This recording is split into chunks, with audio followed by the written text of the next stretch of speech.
জুলাই আগস্টের গণঅভ্যুত্থানের সময় থেকেই আমরা জেন জির অভাবনীয় শব্দের ব্যবহার শুনছি।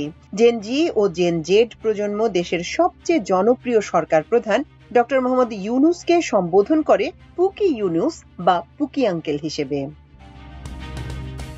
ঠিক একই রকম প্রবণতা দেখা যাচ্ছে পাকিস্তানেও। দেশটির প্রভাবশালী ইংরেজি দৈনিক দ্য ডন জানায়, ভারত পাকিস্তান যুদ্ধের ডামাডোলের মধ্যে তীব্রভাবে আলো ছড়িয়েছেন air vice marshal Aurangzeb Ahmed.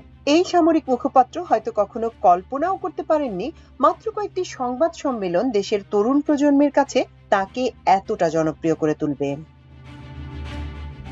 যুদ্ধবিরতি ঘোষণার মধ্যে দিয়ে দুই পরমাণু শক্তিধর দেশের মধ্যে উত্তাপ কিছুটা কমে আসার পর দেখা গেল দেশের নতুন সোশ্যাল মিডিয়া স্টার হিসেবে আবির্ভূত হয়েছেন পাকিস্তান এয়ারফোর্সের director general public relations air vice marshal Aurangzeb Ahmed. নিজের মতো করে নানা বিশেষণে তাকে পাকিস্তানের নতুন প্রজন্ম নানা অভিধায় বাঁধার চেষ্টা করছে। এক্স, ফেসবুক, ইনস্টা টাইমলাইনে বন্যার মতো পোস্ট দেখা যাচ্ছে তাকে নিয়ে, যেখানে অনেকেই তাকে সম্বোধন করছে পুকি বা পুকি আঙ্কেল হিসেবে। শব্দটির সঙ্গে আমাদের পরিচয় গত জুলাই আগস্টে। জেন জি বা জেন জেড এর ব্যবহার করা এই পুকির অর্থ কিন্তু খুব সুন্দর।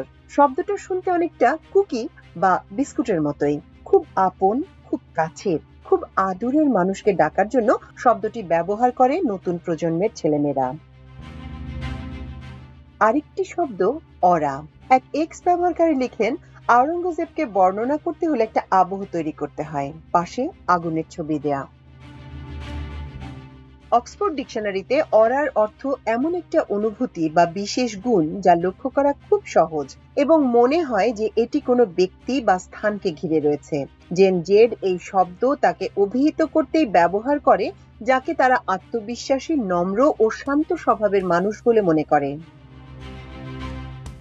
আরেক এক্স ব্যবহারকারী এয়ার ভাইস মার্শাল বা এভিএম সম্পর্কে রিজ শব্দটি ব্যবহার করেন। কারিশমা শব্দের সংক্ষিপ্ত ফর্ম হচ্ছে রিজ। যার রিজ আছে তিনি খুব সহজে অন্য যে কাউকে আকর্ষণ করতে পারেন।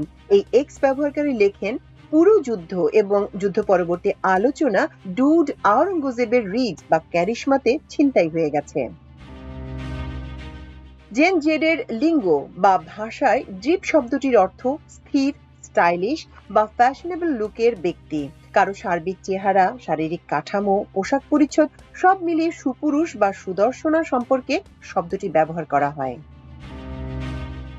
কুকিং জেন জির আরেকটি প্রিয় শব্দ। এর অর্থ কিন্তু এমন নয় যে আপনার মা বাড়িতে বিরিয়ানি রান্না করছেন। তাদের অভিধানে এর অর্থ পরাজয় বা ধ্বংস। এক নেটিজেন তো এ দাবিও করেন, এভিএম এর একটি বিকল্প টুইটার অ্যাকাউন্ট আছে, আর এই দাবি করার জন্য তিনি ব্যবহার করেন টুইটার অল্ট শব্দটি, সাধারণত যা মানুষ ব্যবহার করেন ঘনিষ্ঠ বন্ধু বা স্বজনদের জন্য, যে অ্যাকাউন্টে নিজের যা খুশি তাই পোস্ট করা যায়। আরো কনফিউজিং শব্দ তারা ব্যবহার করেন, রোস্টিং। কৌতুক করে কেউ কাউকে তীব্র সমালোচনায় বিদ্ধ করলে এই শব্দটি ব্যবহার করা হয়। এভিএম তার এক সংবাদ সম্মেলনে ভারতের জেট বিমানগুলোকে উদ্দেশ্য করে বলেন, গডজিলা বিলুপ্ত হয়ে গেছে, এগুলোও বিলুপ্ত হয়ে যাবে। এক এক্স ব্যবহারকারী এ বিষয়টি উল্লেখ করে বলেন, এভিএম ভারতকে ট্রল করছেন।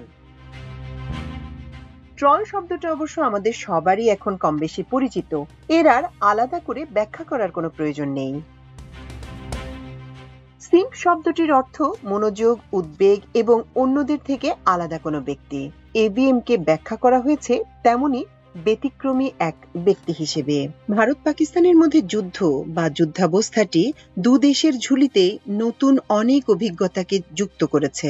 যুদ্ধ সম্পর্কে, যুদ্ধ বিমানের ব্যবহার সম্পর্কে, ড্রোন ব্যবহার সম্পর্কে নতুন কিছু উপলব্ধি পুরো বিশ্বের মধ্যেই ছড়িয়ে দিয়েছে এই যুদ্ধ। তবে এয়ার ভাইস মার্শাল আওরঙ্গজেবের জন্য এই যুদ্ধটি হয়তো ছিল অন্যরকম কিছু। পুরোপুরি যুদ্ধের পাশাপাশি আরো কিছু সঞ্চয় জমেছে তার অভিজ্ঞতার ঝুলিতে। এই সঞ্চয় হয়তো তিনি তার জীবনের শেষ পর্যন্ত মনে রাখবেন। তামান্না মিনহাজ, আমার দেশ।